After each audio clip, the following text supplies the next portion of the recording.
Tudo bom? Estamos começando mais uma aula de Geografia do 7º ano do Ensino Fundamental.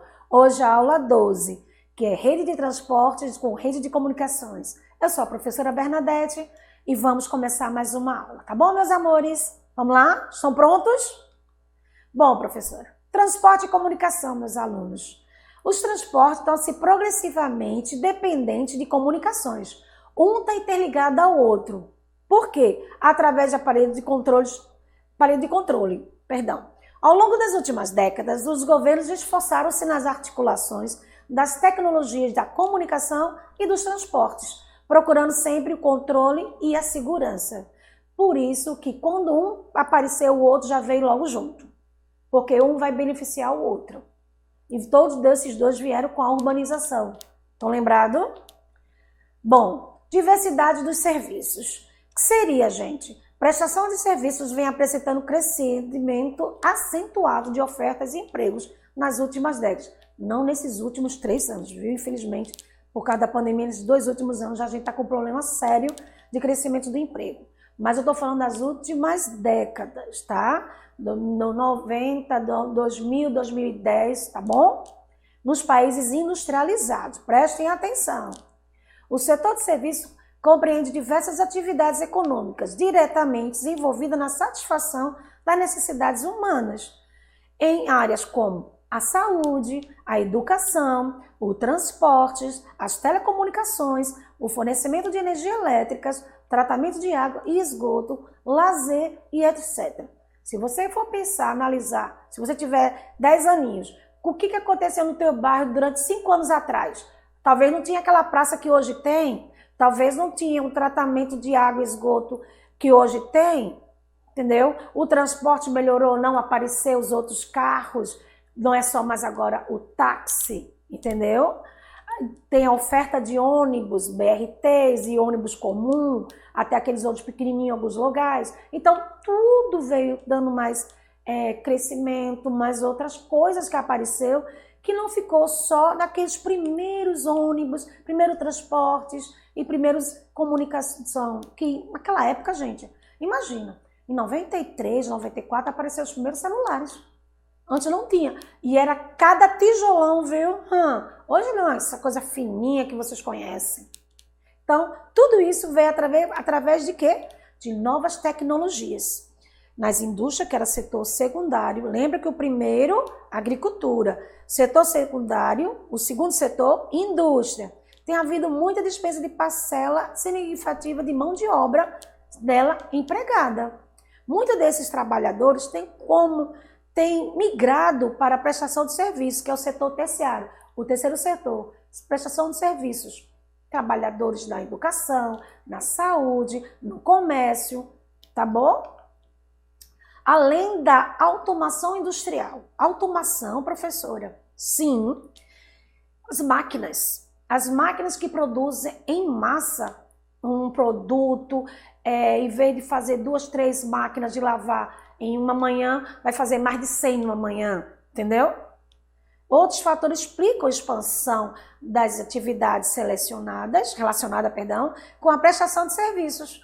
Em alguns países, gente, o aumento da renda de parte da população eleva o poder de compra e a procura por serviços como cultura, turismo e lazer, como é o nosso Nordeste aqui no Brasil. O nosso Nordeste é conhecido pelo turismo. Mesmo com a pandemia, a gente agora está voltando, graças a Deus, aos poucos, o turismo, alguma viagem, né? Então, o desenvolvimento da informática e das telecomunicações nas últimas décadas proporcionou o quê? Uma enorme expansão de serviços, como a internet, a telefonia, a automação de muitas tarefas antes desempenhadas por pessoas. Isso levava tempo. Se por um lado a automação nas indústrias eliminou os empregos, por outro, desenvolver o sistema de serviços, que gerou muitos postos de trabalho nesses novos campos de economia. O crescente competição entre as empresas amplia ainda a demanda por serviços nos setores de publicidade, de marketing, de informática e comercial, responsável por melhorar a imagem de produtos e serviços e a sua comercialização. Como é que está no Brasil, o panorama de serviço no Brasil, gente? No setor terciário, que é o terceiro setor, mostra crescente relevância na economia brasileira, ao evoluir junto com o aumento de renda e o desenvolvimento econômico e social, verificado nos últimos anos, bem como constituir, eita, prof, volta a fita, constituir setor fundamental de expansão da atividade empresariais. Professor, às vezes também se engasga, tá, meus anjos? Perdão aí. A evolução do PIB, Produção Interno Bruto, dentro de um país. Então, vamos ver a evolução do nosso PIB brasileiro, se ele tem sido influenciado significativamente pelo setor terciário? Claro que sim. O crescimento anual de serviços prestados mostra geralmente uma linha com o PIB, embora que alguns momentos de expansão de serviços tenham ainda sido fundamental para mitigar uma queda geral da economia, como em 2009, 2,1%, à frente a menos 0,3% do PIB. E 2012 já diminuiu um pouquinho mais ainda, de 1,9% de serviços frente a 1,0% do PIB. Aumentou aí o serviço prestado. Tá prestando atenção? Então, com efeito, segundo as contas nacionais trimestrais do IBGE, o setor de serviços, que engloba todo o comércio, gente, de 2013 a 2013, passou de 64,7% para 69,4% de valor adicionado do PIB. Olha, melhorou muito. Mesmo que seja na década de 2004, os serviços tenham ganho no espaço do PIB, em particular o comércio, que teve uma grande significativa expansão, ao passar de 10,6% em 2003 para 12,7% em 2013 no PIB, tá? Essas mudanças, gente, recentes na expansão de renda e do consumo de massa, ou seja, a população está comprando, está consumindo mais, tem incentivado o desenvolvimento de setores do comércio e serviços, que entre esses aqueles que mais empregam em 2013 até 2013, incentivando a queda da informalidade. O grau da informalidade passou de 50,4% em 2013 para 39,3% em 2012, como informa o PNAD. Transporte no Brasil. O setor de transporte no Brasil apresenta diversos problemas, nós bem conhecemos, né? Transporte, ônibus, carros, táxi, Uber, essas coisas. Isso pode ser explicado pela grande extensão do nosso território e pelas políticas governamentais adotadas no decorrer do século XX, que não levam em consideração a necessidade de diversificar modalidades de transporte no país. A gente ainda com estradas ultrapassadas, buracadas, essas coisas, mesmo que tentam os governos federais consertarem as vias BRs, que são federais, e a via estadual, que são a PE, por exemplo, a PE 05, lá que vai para o início de Camaragibe, Aldeia, entendeu? Alguém conhece esse lugar aí? Aqui em Recife? Bom, o sistema de transporte ele é vital para o comércio interno e externo, dentro e fora, pois o custo de frete é um dos elementos, muitas vezes o principal, que compõe o preço das mercadorias. Gente, quem compra pela internet sabe muito bem disso. Mesmo que seja de transporte, veja só, se eu comprar em determinado local, o produto é X. O frete é quase 2 vezes mais do que o produto. O ruim é isso, gente. Por quê? Porque encarece do local para o local, de uma região para outra região e assim vai. É ruim. Às vezes até desisto de comprar, viu? Porque o site é legal, mas o frete é maior do que o produto. Não. Vamos procurar outra que pelo menos seja um pouco mais baratinho. Procure. É sempre bom pesquisar. Bom, de modo geral, o meio de transporte mais barato é o hidroviário, seguido pelo ferroviário e, por último, o rodoviário. Hidroviário, sabe que é alguma coisa relacionada com água, então são navios. Ferroviário, bom, é alguma coisa com ferro, ferrovias, trens. E rodoviário com rodas, então transporte de rodas, ônibus, caminhões, carros. Então, tudo isso no Brasil privilegiou-se mais o transporte que está em terceiro lugar, que é o rodoviário, ali na ordem. Mas hoje, o que mais está em alta sempre é o rodoviário. aí as coisas ficam um pouco mais caras, porque se a gente desse valor mais ao ferroviário, as nossas vias ferroviárias, os produtos eram mais baratos. Sabiam disso? Porque é um dos transportes mais em conta. Mas, infelizmente, só era visto lá na década de 60 e 70. Hoje em dia, o povo dá mais suporte para rodoviário. Só que deveria também dar mais suporte para as estradas, para esse rodoviário andarem tranquilo, né?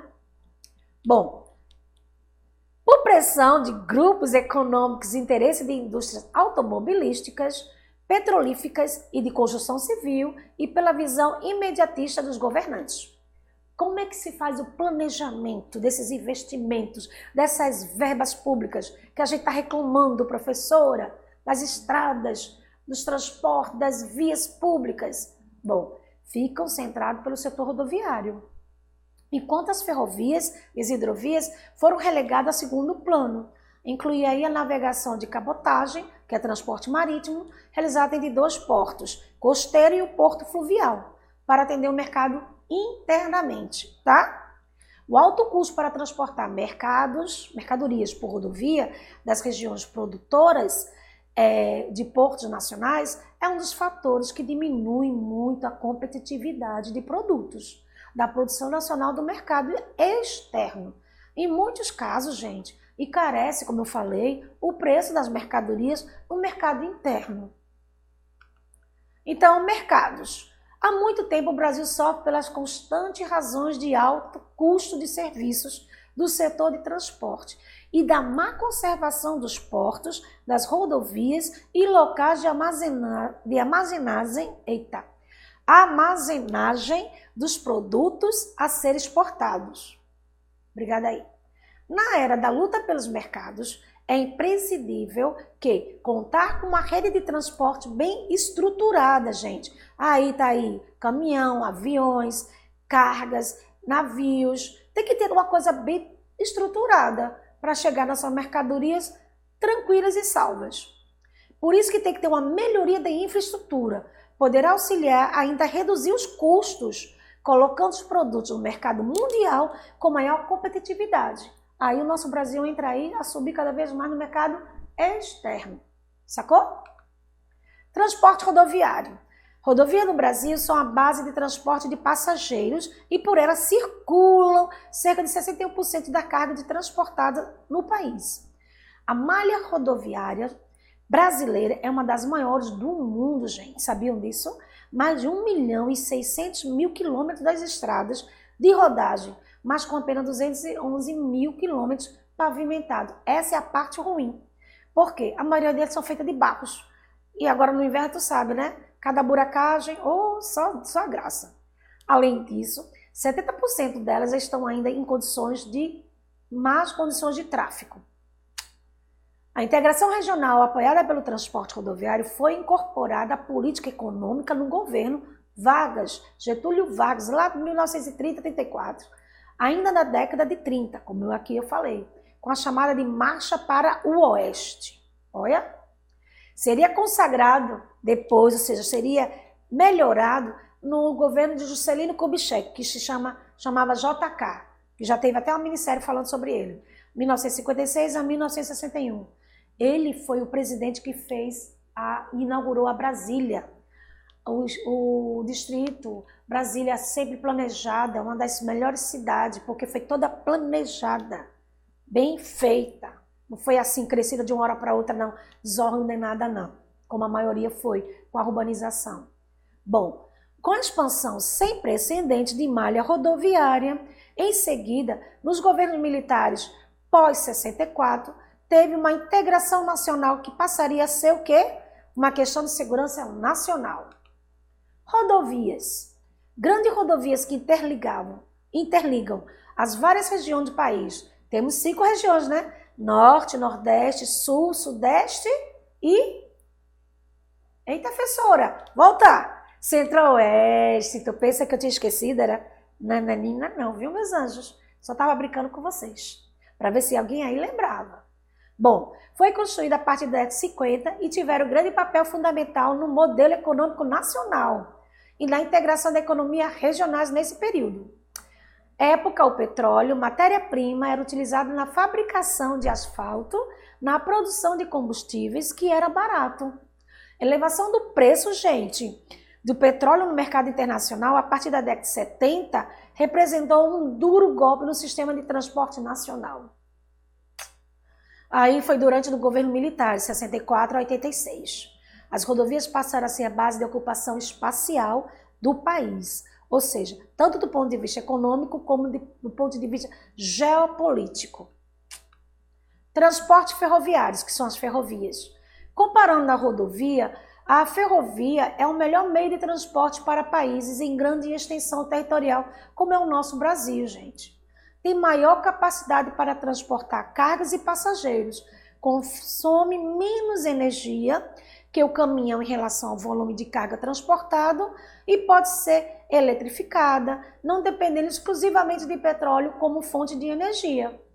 Embora o custo de instalação de sistemas ferroviários seja elevado em sua manutenção e mais barato do que as rodovias, as estradas de rodagem exigem recapeamento e pintura constantes, obra de contenção de erosão, serviço de atendimento ao motoristas e sistema de controle de tráfego, entre outras coisas. Apesar dessas vantagens, a extensão de linha ferroviária brasileira, comparada à extensão de malha ferroviária em outros países, ela é muito pequena, gente. A evolução das ferrovias no Brasil foi a principal meio de transporte na época de carga de terrestre no Brasil, lá pelo século XX. No início da década de 50, as estradas de ferro atingiram quase 38 mil quilômetros de extensão. Olha, coisa boa! Mas já no plano de meta de Juscelino Kubitschek, o JK, lembra? 56 a 61, havia apontado a necessidade de modernização da malha ferroviária do país. Entretanto, essa modernização ela dependia da desativação das linhas tecnicamente ultrapassadas, com muitos riscos de acidente. As ferrovias estavam em péssimo estado, foram desativadas sem a construção de umas novas. Levou muito tempo para chegar até o que é mais ou menos semelhante ao nosso metrô hoje. Então, as ferrovias que surgiram na década mais tarde eram controladas pelas próprias empresas mineradoras destinadas a transporte de minérios. Transporte marítimo. Transporte marítimo e hidroviário, gente. Como o nosso território brasileiro ele conta com mais de 5 mil quilômetros de litoral e extensa rede hidrográfica, as condições naturais são favoráveis e de baixo custo de transportes, o hidroviário e da navegação de capotagem. No início do século XXI, eles representavam apenas só 13% de carga de transporte no país. Ampliando o sistema hidroviário, gente, porque existem elevados custos de investimentos, os canais fluviais do Brasil apresentam muitas cachoeiras, corredeiras, né? Sendo vários trechos impróprios para a navegação. Apenas o rio Amazonas e seus afluentes, a rede fluvial de Lacustre do Rio Grande do Sul e os rios da Bacia do Paraguai, eles apresentam condições naturais favoráveis em plena extensão, tá? Nesses locais a gente pode navegar tranquilamente, já em outros lugares não. É impróprio para navegação, porque tem muitas pedras, tem muitos redemoinhos, então cria problemas para o transporte marítimo. As duas principais hidrovias do Brasil em volume de carga transportadas e integrada à rede de transporte dos países do Mercosul são as hidrovias Paraná-Paraguai e Tietê-Paraná. Transporte aéreo. Quem aí já viajou de avião? É bom, né? Na última década, cada 100 brasileiros, 55 já voaram pelo menos uma vez na vida. A demanda doméstica de transporte aéreo de passageiro mais do que triplicou nos últimos 10 anos. Em termos de passageiro quilômetros pagos transportados em alta de 234% entre os anos 2003 a 2012 e com crescimento médio de 14,35% no ano posterior, tá? Esses números dão a ideia de quê? Que o tamanho do desafio do sistema em operação, assim como do potencial de crescimento desse mercado do país, Então, o Brasil, ele é o quarto maior mercado do mundo em voos domésticos. Ele fica atrás dos Estados Unidos, da China e do Japão, que é onde é que tem mais comércio no mundo todo, então tem mais voos e tem então mais transporte dessa área aérea. Segundo a Organização de Transporte Aéreo Internacional, que é IATA.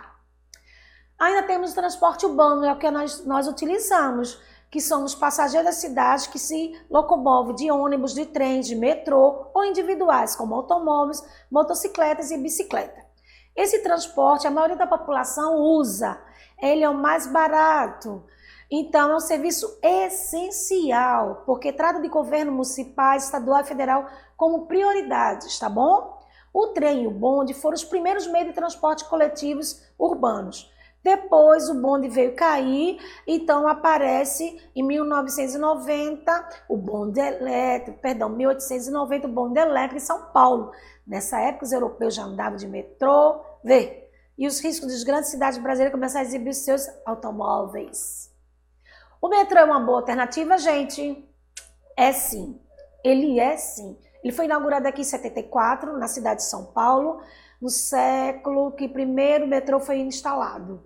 Tinha Londres, a linha de Londres, inaugurada em 1863, como solução de transtorno para causamento do trânsito de carroças, de carruagem e ônibus, que era puxado a cavalo, gente. Bom, ele é atualmente um sistema metropolitano que fica restrito a capitais como a de São Paulo, Rio de Janeiro, Porto Alegre, aqui em Recife, Belo Horizonte, Brasília, Fortaleza e Salvador. Apesar de tudo isso, tem um elevado custo de construção. O metrô apresenta inúmeras vantagens. Eletrificado, portanto não polui, transporte eleva o número de passageiros, trafega sua velocidade com elevado padrão de segurança e diminui o tempo dos deslocamentos de uma cidade para outra. Acabou? Acabou. Tem tempo de atividade de revisão? Bora lá? Vamos lá. Em geral, os países de dimensões continentais encontram dificuldades em desenvolver uma logística eficiente, né? Pois, além de enfrentar a distância de um lado para o outro, há desafios de superar diversidades climáticas e obstáculos naturais. Nesse sentido, esses países precisam desenvolver política que visa a diversificação do seu sistema modal, do seu sistema de transportes, e com isso uma tecnologia adequada. Então, o meio de transporte mais recomendado para o terrestre hoje em dia é o quê? Ferroviário! Não se esqueça! Tá certo, meus amores? Então, fica para a próxima aula. Beijos. Tchau, meus anjos.